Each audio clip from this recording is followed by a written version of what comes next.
Assalamualaikum warahmatullahi wabarakatuh.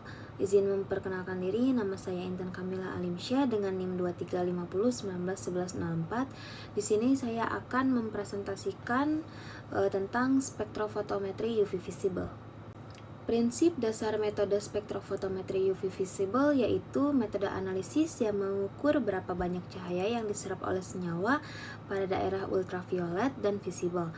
Saat cahaya mengenai sampel, elektron dalam molekul menyerap energi dan berpindah ke tingkat energi yang lebih tinggi.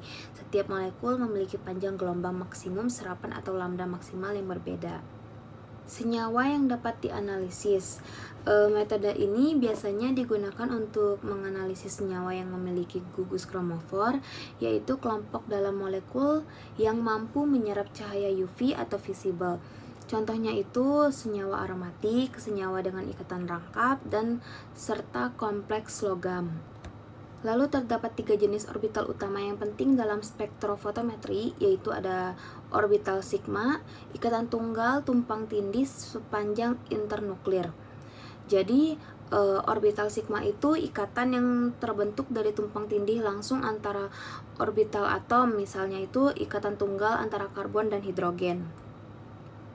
Lalu selanjutnya itu ada orbital pi, ikatan rangkap tumpang tindih samping orbital P. Jadi terbentuknya itu dari tumpang tindih samping orbital P seperti pada ikatan rangkap.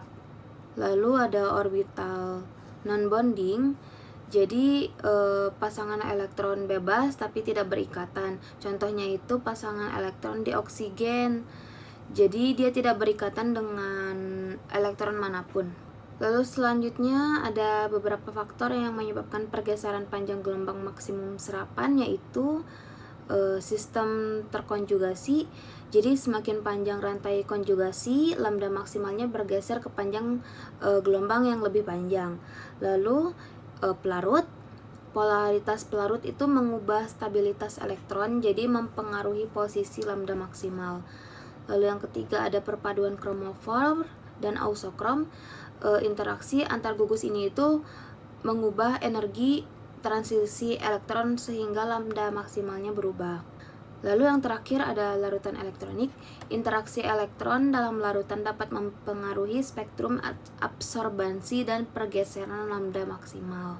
Lalu ada alat spektrofotometri UV visible yang terdiri dari beberapa bagian utama, yaitu ada sumber cahaya, jadi lampu deuterium atau UV dan lampu tungsten atau visible untuk menghasilkan cahaya pada panjang gelombang tertentu.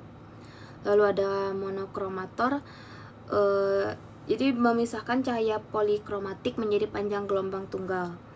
Lalu ada kuvet, yaitu wadah sampel yang biasanya terbuat dari kuarsa. Lalu ada detektor. Detektor itu mengukur intensitas cahaya yang diteruskan atau diserap dari sampel. Lalu sistem pengolahan data yang dapat menampilkan nilai absorbansi atau transmitansi. Lalu selanjutnya ada prinsip dasar kualitatif dan kuantitatif. Kualitatif itu identifikasi senyawa berdasarkan pola spektrum dan panjang gelombang maksimum atau lambda maksimal. Jika kuantitatif itu menghitung konsentrasi senyawa menggunakan hukum Lambert-Beer dengan rumus epsilon dikali B dikali C dengan keterangan A sama dengan absorbansi, epsilon sama dengan koefisien ekstinksi molar, B sama dengan panjang lintasannya, C sama dengan konsentrasi. Lanjut, yaitu ada kelebihan serta kekurangan metode spektrofotometri UV visible.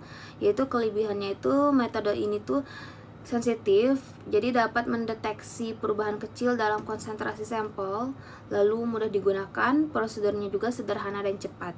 Kekurangannya itu hanya dapat mengukur senyawa yang memiliki gugus kromofor atau ausokrom atau gugus penambah kemampuan serap cahaya.